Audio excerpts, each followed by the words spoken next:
Now, Heartland Football Friday, sponsored by EBOMD.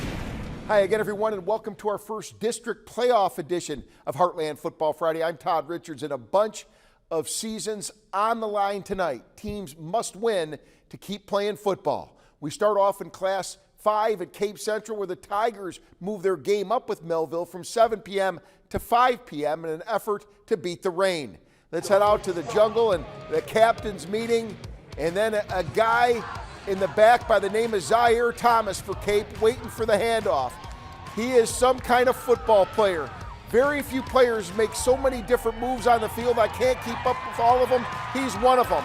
He just jukes one way, the other way. He's not finished yet until he scores. There you go. In the end zone, Zaire Thomas. That's how you start a game with the Cape Central touchdown. Cape offense really had a lot of good moments, but hey, you can't be perfect. But this is a nice pickoff for Melville. They get the interception, but the silver lining here, Cape Central would stop them with their defense. So that's great, because you got Keyshawn Boyd, who's a great runner as well. He just moves the stack. You get the thunder lightning type combination with him and Zaire Thomas. The touchdown coming up from Boyd as well, and the win coming up from Cape Central. Unofficially, they'll play St. Mary's Southside a week from tonight in the district semifinals. Poplar Bluff getting the bye. They'll play Farmington next week. All right, from Class 5 to Class 4, Perryville hosting a dangerous Sykeston team coming off a win over Charleston. Perryville's Ryland Graham, they're trying to make a comeback in the second half. He throws this one, Dominic Seiler right there with the grab. Nice play for Perryville, trying to really pretty much refusing to go down. And then Graham hands it off to Drew Luca, who scores the TD. And they're right trying to come back, right? But here comes Sykeston. First of all, Carlos Blackman with a good defensive, that's a sack and almost a fumble recovery. And then Luke Gadberry, the quarterback. Daryl Jordan for some good, tough yards.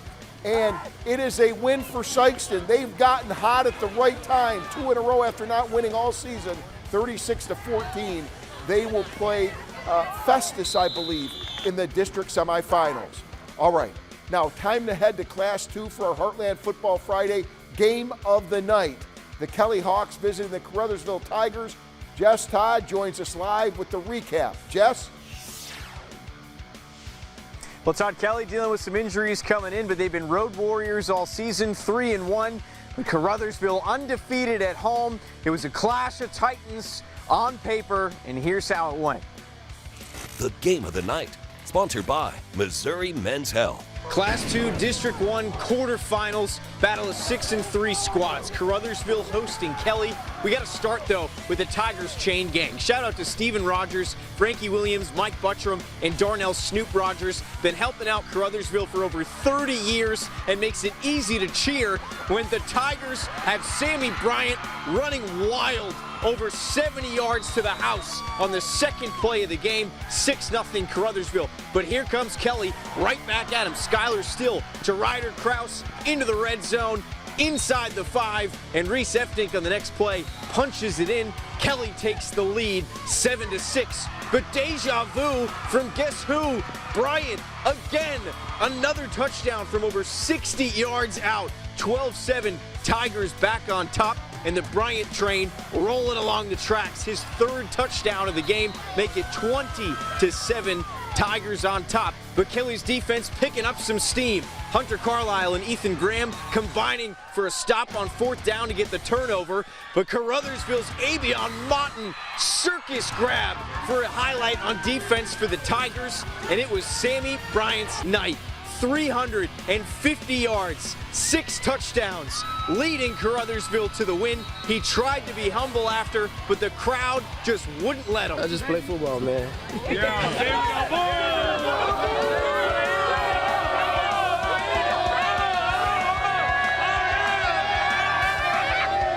At Hopkey Field, Jess Todd, Heartland Sports.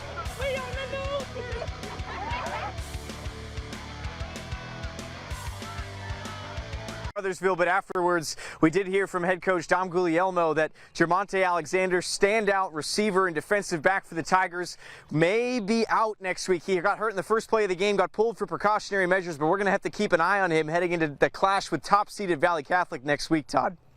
Right, thank you, Jess. Appreciate that. Now we're going to find out who would win and advance as far as East Prairie and hard-running Connor Markham and company coming out there trying to pull one off against Scott City, a powerhouse team. Scott City's playing well and getting healthy, but that's Markham with the run, and their fans appreciate it. Then Markham again, he goes to the outside, and watch this. You can see they got the two-pointer and the touchdown. They were up 8-0, but here comes Scott City. Who else is going to lead it but Mark Panagas? He takes off, and this guy is a machine. He sets them up for their first touchdown right here, and that was an awfully big one because it opened up the floodgates. The cheerleaders out there, and watch this pass. Panagas again, Andrew Hayden. He grabs it, catches that one right there, and then takes it right into the end zone. Meanwhile, Panagas back at it again for that Scott City team. Here he goes, he smells the goal line, he reaches, and he's got it. Scott City wins 56-8. They'll meet New Madrid County Central in the district semifinals. All right, when we return, more district play. We will see you right after this timeout with more big action.